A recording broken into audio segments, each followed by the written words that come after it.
8 out of 10. No, that's not my pop quiz score.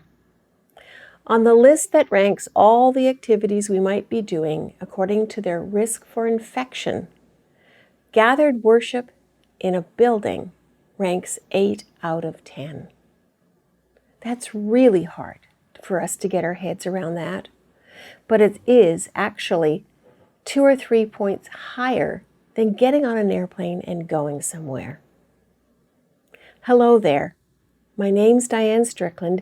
You might know me from my Pandemic Practicums video series on YouTube.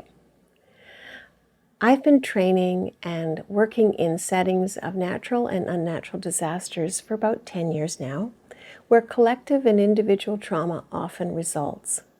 And I've been ordained for over 3 decades. And that's why it's really hard for me to get my head around the fact that gathered worship is that risky. Because for me, it has always been one of the ways that I manage my daily life with the resources of grace and support of the community. But also, when we have challenges like the one we're in, it's always been a critical piece of life. Yet here we are, in a risky situation. How are we going to make decisions about re-entry that are faithful in every respect? This 2-part video resource is about making faithful decisions about how and when we go back into our buildings for worship. It's about re-entry. And those decisions, they need to be pastoral, they need to conform to regulations, and I believe they need to be trauma-informed. Now, some of you may already be working with trauma-informed practices and approaches, protocols in your daily lives.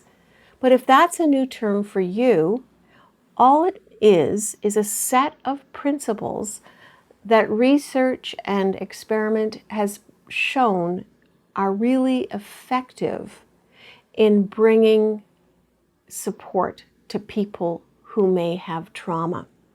When we make faithful decisions about re-entry, we're going to have to do 3 main things. One is to gather information. The other is to change assumptions as they need to be changed. And the final one is to deepen individual and collective awareness. This video is really about the second 2 things. It's about how do we change our assumptions and why, and about how do we develop that kind of awareness individually and collectively that will allow us to move forward faithfully with grace.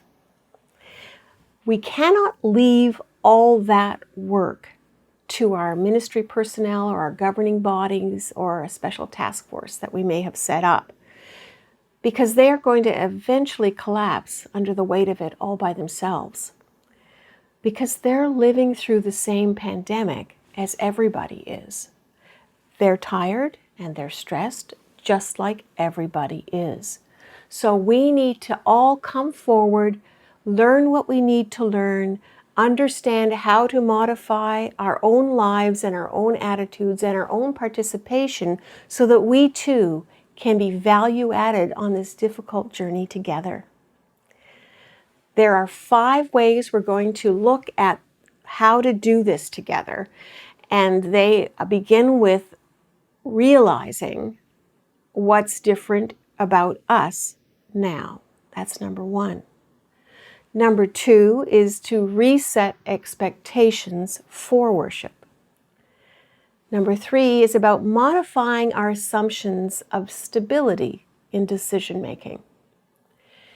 Number 4 is about using our collective wisdom on our collective life to identify assets that we need to bring to this whole experience, and also maybe a few concerns that we might have to be aware of and to prepare for in our collective life. And the 5th one is about approaching re-entry as a spiritual practice. That's what this video's doing. It's for everyone. Now the next video is going to look a little more specifically about the operations of making that decision if you are in that decision-making body. So let's get started.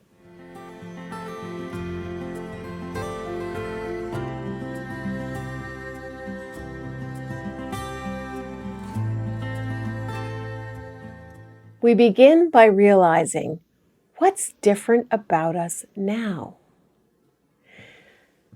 We aren't the same people, individually or collectively, as we were before this whole pandemic started. And the fact is, most of us are less resilient than we were when we started. That's not a criticism, it's a simple observation, and it makes perfect sense. We are less resilient because we have been dealing with a pandemic reality, and most of us have never been in one before.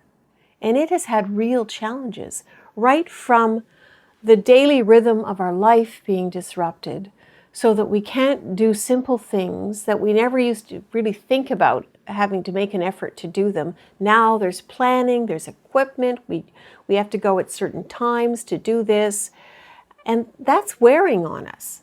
We also may have a compromised system, or we may have children or older family members who are compromised, maybe living in nursing homes. And there's been an awful lot of stress and anxiety for us every single day about personal safety. Financial stress has been a very real thing for people. We have watched our RSPs go up and down and up and down, and we have been laid off at work, some of us, or lost our jobs completely. And it's been extremely difficult for us to keep planning on how we'll get the bills paid. Or for family members who've been in that situation, we're worried about that. We've got other stresses going on in the whole pandemic life that you could go on and write your own story about the things you've had to think about, just missing each other terribly, not being able to be together. And at the same time, people have been going to the doctor and having to get test results that have been difficult to receive. They have had surgeries, they have had heart attacks and strokes and other ailments along the way that are regular things for people. Some of us know folks that had COVID-19, or we know people who died from it. And these kinds of things are extremely debilitating for us, and they wear us down. The regular life, relationships have been stressed. And so perhaps relationships have broken down that were in trouble already. People who are struggling with addictions are struggling a little extra during this time. There's all kinds of things that are going on. We haven't been able to celebrate wonderful things like graduations and births of children. Everything about our normal life and our pandemic life has worn us down. We are less resilient today than we were before. The second thing to understand is that makes us more needy. We need more time. Many of us just need more time to accomplish what we used to accomplish in less time. We're tired. We need more rest. We need more patience with ourselves and each other. We need more encouragement and kindness. And some of us need a lot more practical help. And we're not used to that. We've been independent people, and now we need help. So we are both less resilient and we are more needy.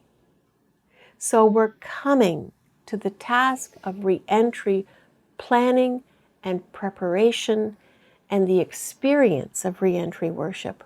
We're coming in a bit of a deficit situation as far as our personal resources are concerned.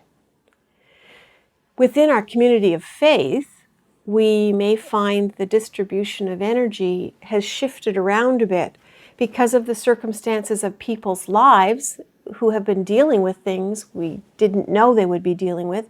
Some of the folks that we might have counted on before to step in and lead and kind of rally the troops, etc., those people might have been dealing with something pretty considerable.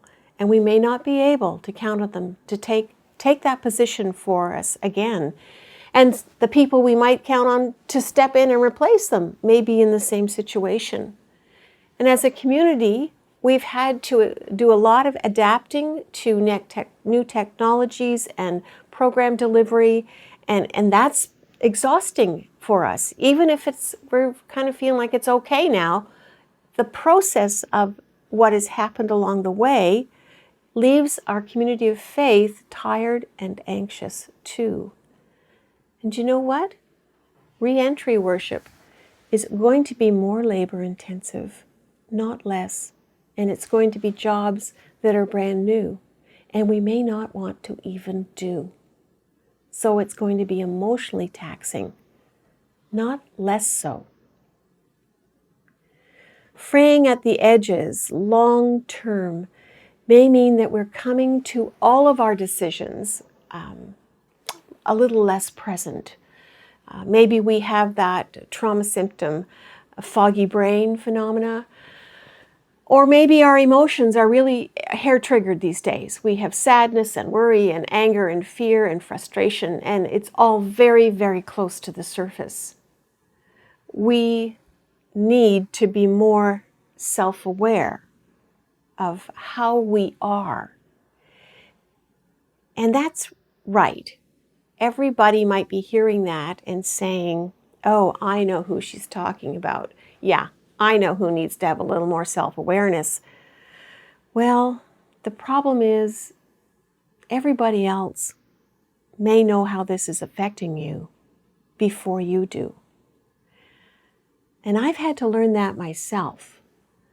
Thank God for a courageous and loving elder some years ago in a different situation who came into my office after worship and said, Diane, what's going on?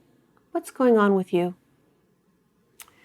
And I needed to understand that even though I had thought I was managing everything really well, it was starting to leak out.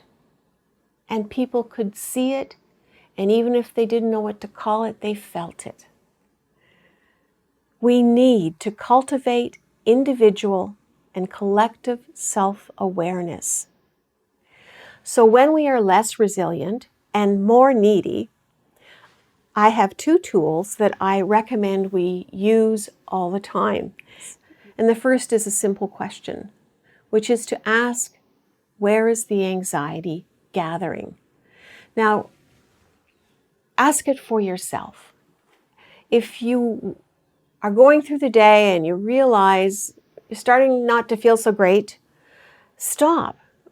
Ask yourself where the anxiety is gathering. Instead of just letting it gather, where is it gathering? What question is it gathering around? What thing is it gathering around?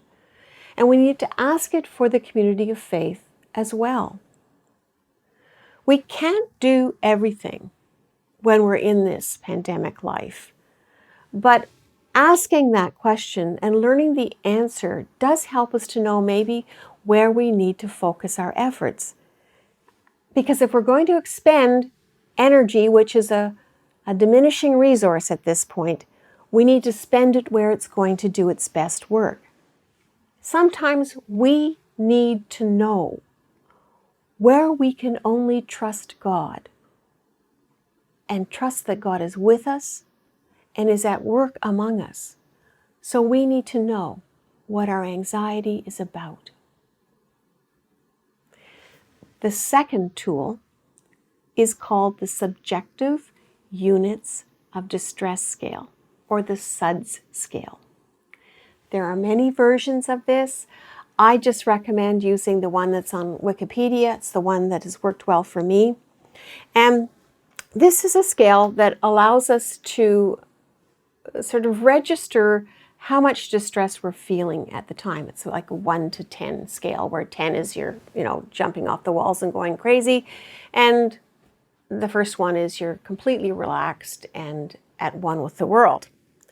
And everything in between. This is not something that you do as a group. It's something that you do individually.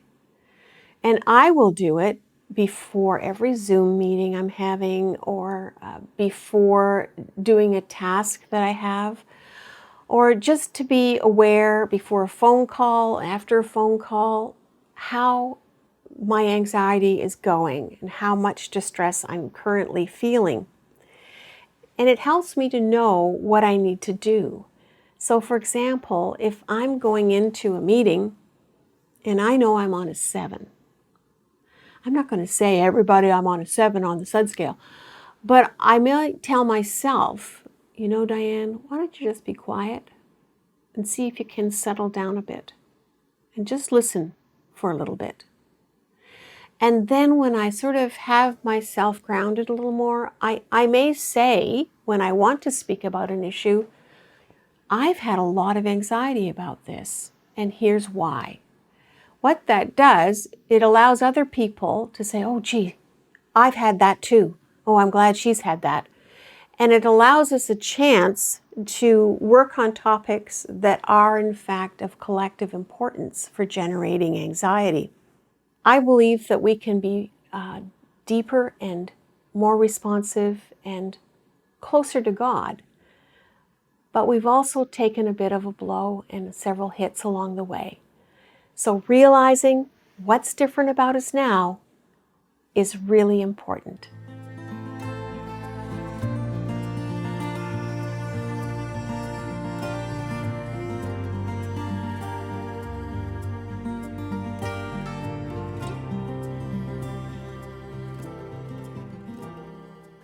Let's talk about resetting those expectations for gathered worship. First, we got to realize there are certain parameters of this whole operation that are now front and center. Re-entry worship is shaped by regulations, by guidelines, policies, local factors, and concerns. And as Christians, our stewardship of the lives of those leading worship and those attending means we make a priority for their safety and their well-being. So what we do in worship and how we can do it is one part of the preparation and planning.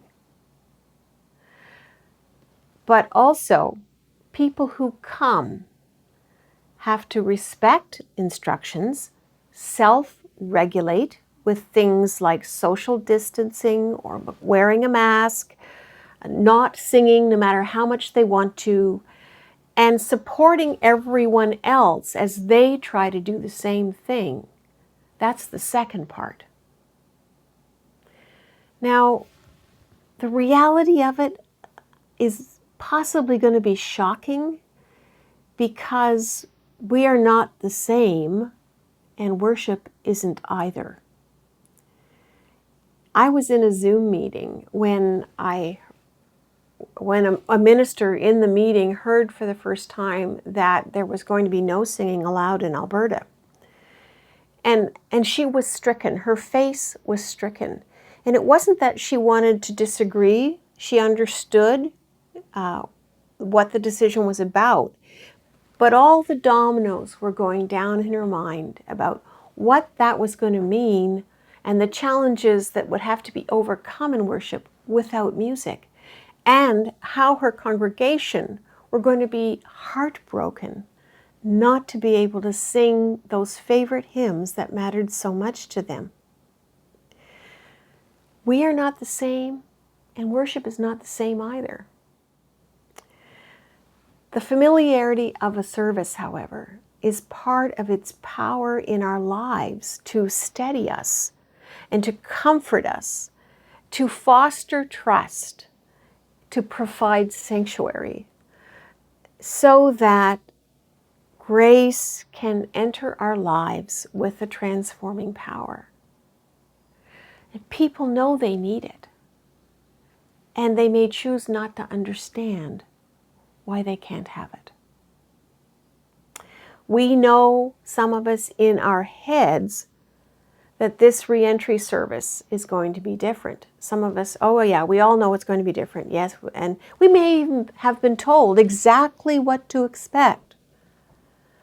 But for some of us, the actual experience could be very upsetting and even re-traumatize us because we've come face to face with another loss.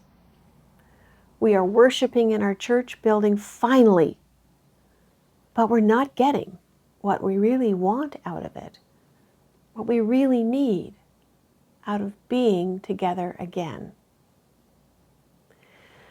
So there's a disconnect between what we know to expect and what we experience. And that's a dangerous disconnect. So the resetting for expectations, it has to happen more than just up here in our head. Those expectations have to be reset in our heart and in our spirit. So let's start with asking leaders who are making decisions and designing the service and the protocols we have to take, let's make sure we know what we have to expect. Right from arriving in the parking lot to getting in the car to go home and everything between, so that we can emotionally and spiritually prepare. We can know in our heads, but if our heart and our spirits are not prepared, it can feel like an ambush when it happens. So you want to look at each part and see what rises in you emotionally, and then you need to either pray about it or meditate upon it, whatever kind of spiritual practice will work for you to move that from your head into your spirit and your heart. It may take a few services before everyone can settle into a new routine and absorb any more changes that might have to happen after the first service. The goal is to engage God's presence together. But it might take a bit of time before we can actually feel that together. But we can help it along if we have emotionally and spiritually prepared for both the trial and error, things that go well, things that we don't know what they're doing, things where it maybe doesn't work at all. We need to be on the team to make it work.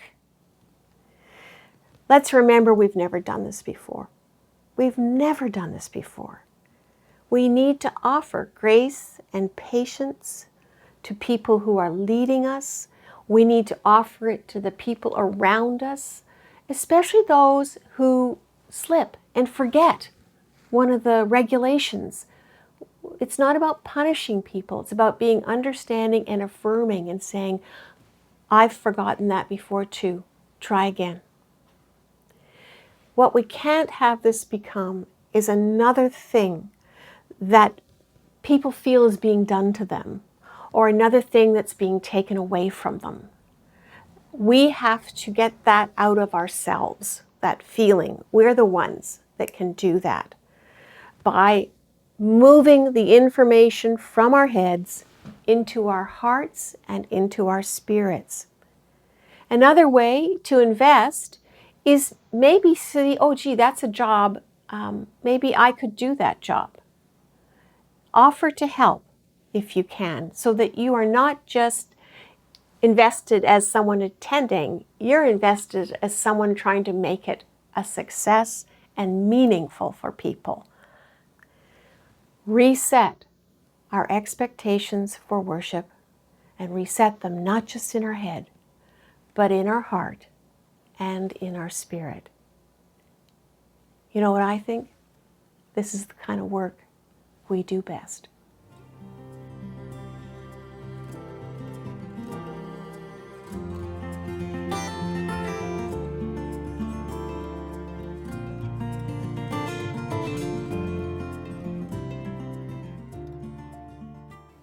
So this next area I call modifying any assumptions of stability in decision-making process.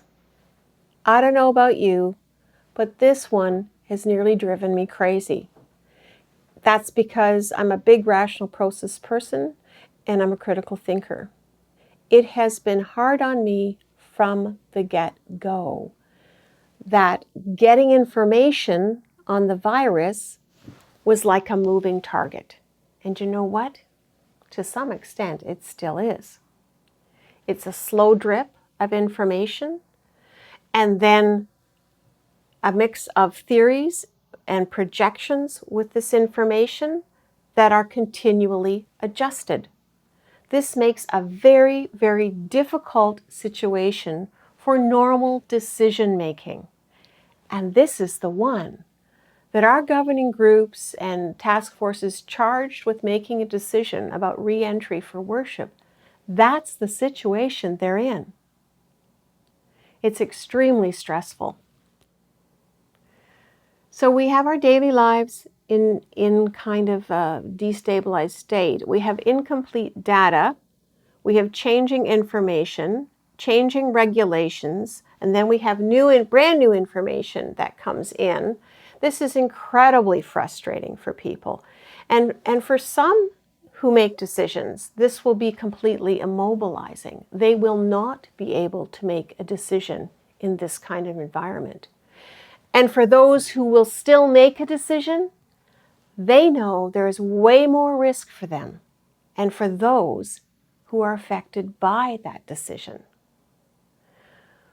We have to understand that just because the government gives permission to worship in our buildings again, that does not mean that our decision to do so is based now on a reliable assumption of data stability or process stability. It's not. The government is saying you now may decide to absorb the risk of that decision if you want to. You may choose to make a decision to worship in the building, but it can't be made on the basis that, oh, now everything's stable again, we know everything we need to know to make a decision. Most of us do not make many decisions without stable data and stable process, so that the input and the conditions of that decision remain constant and consistent.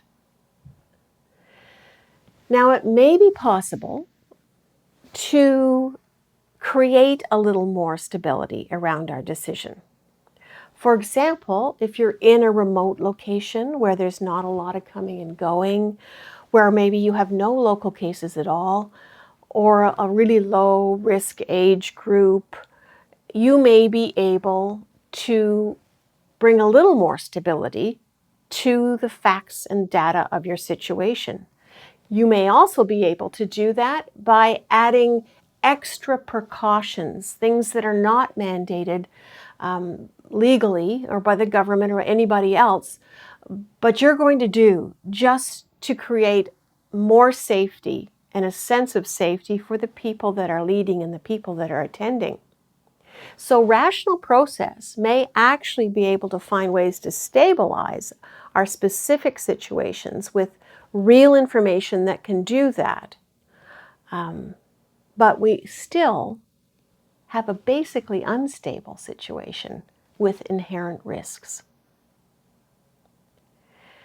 This lack of stability is a big contributor to people's frustrations and exasperations. And this can cause conflict. We have a need to make decisions. And some people also have developed in their frustration and as a trauma symptom of this whole experience, a kind of cognitive rigidity, which a symptom of stress, which will not process facts like the instability into their reasoning. So they're complaining about why groups won't make a decision. It's a simple decision. The government said we can do it. Why aren't we doing it? Because they are not able at that time to deal with the real nature of this decision. Most of us don't train for this. we've lost a crucial assumption, and the whole world is in the same position. Now, some of you, as I'm talking, are thinking, well, I make decisions in that kind of environment every day. You know, maybe you're a medical professional and you have to make a decision based on what you know, and you know it's not even enough information, but you have to make a decision. You have to choose what you're going to do for someone. That's a real life reality for you. So you may understand this immediately. Other people, like military folks, they're trained to make decisions and absorb certain amounts of risk. That's the nature of being in the military. We're not the military. We don't know how to do that. But we're being asked to think a different way. And it's really, really difficult for most of us. When we have folks that want the decision to be simple, it's really hard on our decision-making people. So we have people who get angry because people aren't making decisions as if they're simple to make, without understanding how difficult it is. And then we have people who have to make the decision, who are genuinely terrified because their decisions might turn out to cost people dearly.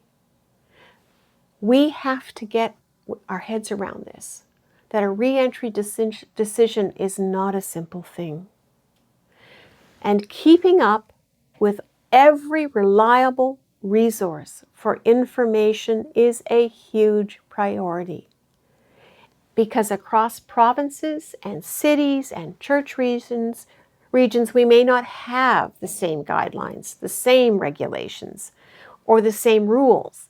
So it's going to be different, and we're going to be making different decisions for different reasons. And that's going to look funny. So saying to our decision-making people, well, you know, my brother's church in Northern Ontario, they're worshiping now. Why can't we? We have to understand that every single place in this country may have a different set of criteria that has to be factored into the decision.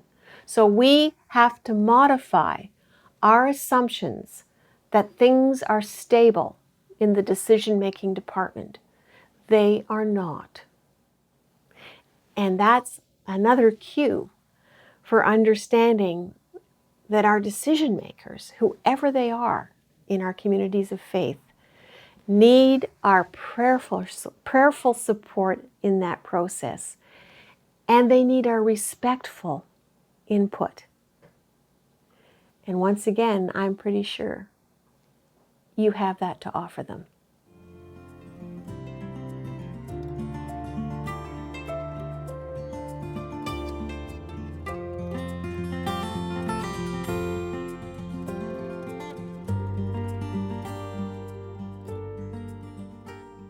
So now we're going to look at using our collective wisdom on our collective life to identify both the assets and the areas of caution that we want to flag as we come to our re-entry decision making. We're going to start with the same question, which is, where's the anxiety gathering? So you have that question, and you know your community of faith. You know lots of people in it, and you may hear things that they're saying. And the idea is to keep asking that question, not necessarily out loud to people this time, but to yourself. Where can I hear anxiety gathering among us? And then you can share it with your leaders. And you need to ask it more than once, because anxiety shifts around and manifests differently. But when you share it with your leaders or your decision makers, I'm not suggesting that you then use it to decide, to tell them what you think the decision should be. It's just about sharing information. Like, for example, you might say, there's anxiety gathering around whether people will start to detach from their commitment to the church if we don't start meeting soon. Or there's anxiety around what we're going to do and what's going to happen to the church if someone gets sick or dies after we meet. Or what are we going to do with our children? How can we have them with us when they can't play with each other? These are anxieties that are really valuable for decision-making bodies to know. Now, it's not that all the anxieties are going to drive the decision necessarily, but they will tell decision makers what kind of work they need to do after they've made their decision. So that's incredibly important information. So that's why you want to keep using your contacts in your conversations to pay attention to each other. And it's not about saying, well, so-and-so said. It's not gossip. It's not that. It's about saying, here's the anxiety I've picked up. That's all you're doing. The second piece is to recognize that it is said that the best predictor of future behavior is past behavior. Now that applies individually and collectively, even though it has been changed and enhanced somewhat by this pandemic. But we still need to think about what we know about our community of faith and what it does when it's under stress. That is not an easy piece of work necessarily, but it is necessary. There's no use doing all the work of re-entry planning and preparation if we have not considered the stress habits of our people. For example, when there's a stressful situation, do people go silent and then go away and have smaller conversations with certain people? That's one thing to understand, that we may need to address that dynamic and how it might affect our decision making and how we're able to implement the decision. You may think, well, actually, when we're in crisis, we do our best work. That's a good thing to know too. That's an asset. You may think, okay, there's a few people who might have a meltdown, and I'm afraid they'll take over the group because they have a lot of power or influence. We need to know that. We need to understand that about ourselves and what we're going to do about it in this situation.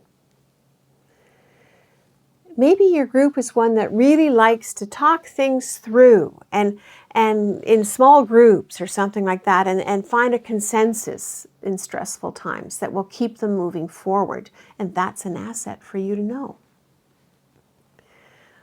What if there are two factions in your church and you're afraid they're going to divide on the re-entry issue? Important to bear that in mind. Maybe you've got a group of people who tend to blame shift onto the ministry personnel, whether or not it's their decision that's under discussion, or exactly the opposite, where you feel that they surrender too much personal agency to the ministry personnel. We really need people to be thinking for themselves and thinking for the whole group. Bringing these things to awareness creates an opportunity to prepare and to know how to interrupt patterns that might be negative. The second area where we need to think in our community of faith is if we need to recognize that there are some individuals who have really been struggling in this pandemic for very specific and concrete reasons, with finances or health problems, family troubles, mental health issues, relationship breakdowns, who has had a brush with the virus or themselves and family members, who has been on the front line working. Maybe someone in your community of faith has been working in the grocery store since the beginning and under stress and at risk every single day. How how do we support them as we make our decision? And, who's got a business that's maybe closed down? Maybe they're trying to reopen their business, or they've lost a business in this whole thing. We need to be bringing these things forward to be aware of where there are people who are possibly wound the tightest with stress. And how can we support them? What extra care do we take with them as we move through this process? These are the things we need to do. It's collective wisdom on our collective life. This is information we know, but we sometimes don't realize we know. It's about really being intentionally careful with ourselves and with each other. This experience has used up a number of layers of our resilience. We need to be careful stewards of what remains. Spend it wisely. It's the wrong time to make an assumption about the community being able to absorb more stress. It's also important that we make sure we get all the assets in mind as well. And I know that we've discovered new assets in this process, and I've been hearing about them. So things that may surprise us about who we are that we didn't realize we are. We may want to say, we're way more adaptive than I thought we were going to be. And that's wonderful. And we actually liked some of the changes, and we're okay with how they worked. Sometimes it's about people feel really good because they were able to reach back in their history in the church and pull out another tool that they used to use. Like, we used to do a phone tree system. Let's do that again, just to assign everybody, to make calls, so we're constantly keeping in touch with people. Those are things that we can pull forward and see we're good. We can be adapting more than we thought we could. And also, we have a lot of resources from our past that we can draw on to manage things here in the present in this extraordinary situation. So we need to make a list. We need to make a list that has all of our assets on it about who we are collectively and what we have learned new about us that's also really good stuff. And to put also a list where we need maybe to have some caution about these things and to be aware that a community has a lot of history and a lot of inherent patterns and habits, and also individuals have had some particularly difficult experiences in this pandemic. So really, collective wisdom on the collective life is about being able to say, this is who we are, the good, the bad, and the ugly of it. And this is what we need to bring to decision making and the re-entry task. We've got it.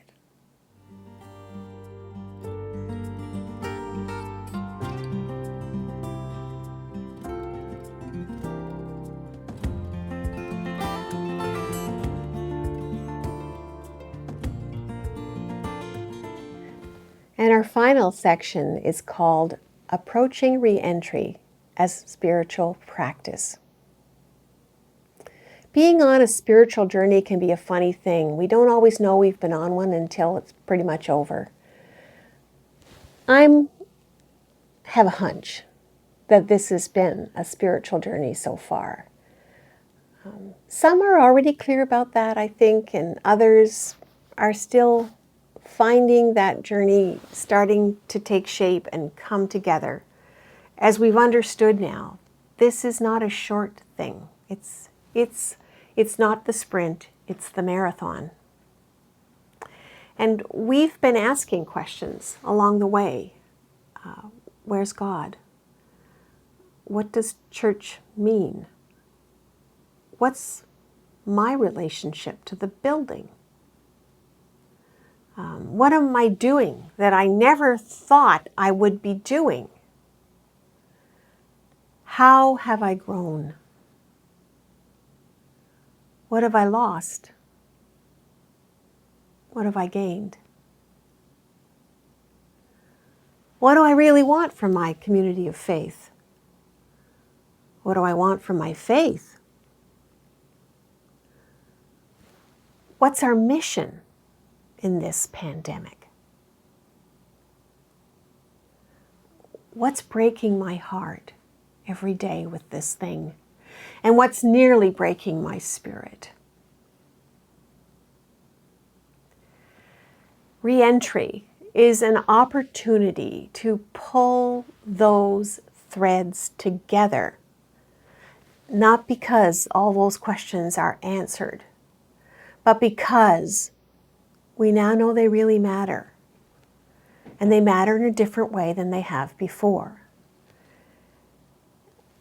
And carrying that with us will help us to re-enter a worship experience that will be slightly familiar and greatly different. Spiritual practices are many things. We know things like prayer and meditation, pilgrimage, the practice of silence, reciting hymn texts and music, affirmations and doing theology. All of these things and more are spiritual practices.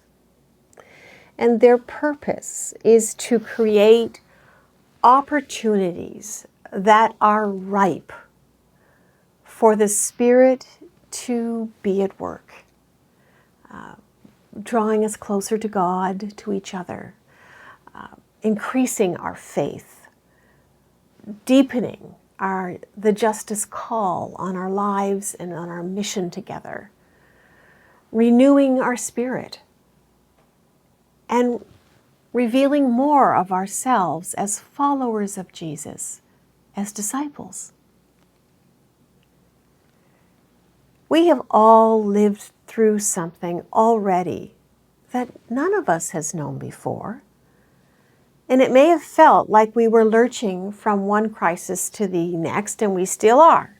We have felt more powerless than perhaps ever before. We've been afraid. We've been unsure of our own lives and where they were going. Approaching re-entry as a spiritual practice can help us to arrive with grace, to engage with grace, to receive grace and respond with grace, and to leave with grace. As you contemplate your spiritual practice and how you will give shape to it in re-entry when that time comes for you, let's just collect a little more data. What's been the hardest things for you in the last months of this pandemic? What's been the best part of those months for you? And what kind of faith questions have come up for you? Maybe some of the ones I started with. What kind of faith epiphanies have come up for you? Things that you suddenly saw that you hadn't ever seen before. These are the things that will help us know how to build our re-entry as a spiritual practice. And that's why I suggested in some of the other sections that you do spiritual practices like prayer and meditation and thinking about other people and just being aware of each other as you go along. These are all things that you can do, that we can do, to give our re-entry spiritual practice content and direction. The spiritual practice is actually something to bring us back to what we sometimes call first things of our faith. A message of God's unconditional love or inclusive welcome into community, being able to celebrate that again. God's complete acceptance of us, just as we are, diminished by this pandemic, a little cranky, not quite ourselves, but accepted just as we are. God's healing and transforming power in our lives, the things we've already managed to accomplish in spite of it all, and the places where we sense we are bigger inside in our spirit than we ever were before. God's forgiving grace. How, emotions being so close to the surface has meant we've had to ask for forgiveness more than we ever had before. And it's worked. It's been good for us. And we've had to offer it as well. And it's worked and been good for others. God's affirmation that we and all creation are indeed worth everything. That this is not about punishment ever from God. That our value is there and God's still holding the future. God holds the future, even if one of our trauma symptoms is a foreshortened future and we have difficulty putting ourselves in the future. Don't worry. We know now and we affirm that God is holding that future and we'll get there. That God's justice is being real. And we, in the middle of this giant pandemic, we have been addressing huge issues of justice, and they have taken deeper root in us. Look at that, what has happened for us in the midst of all of these challenges. We have turned ourselves more fully to who we want to be as a church, as communities of faith, and as followers of the way. We remember that God's promises are for all generations. And sometimes we think too much of our own, and we imagine that everything happens in our own generation. But now we're seeing, no, there's a generation coming after us.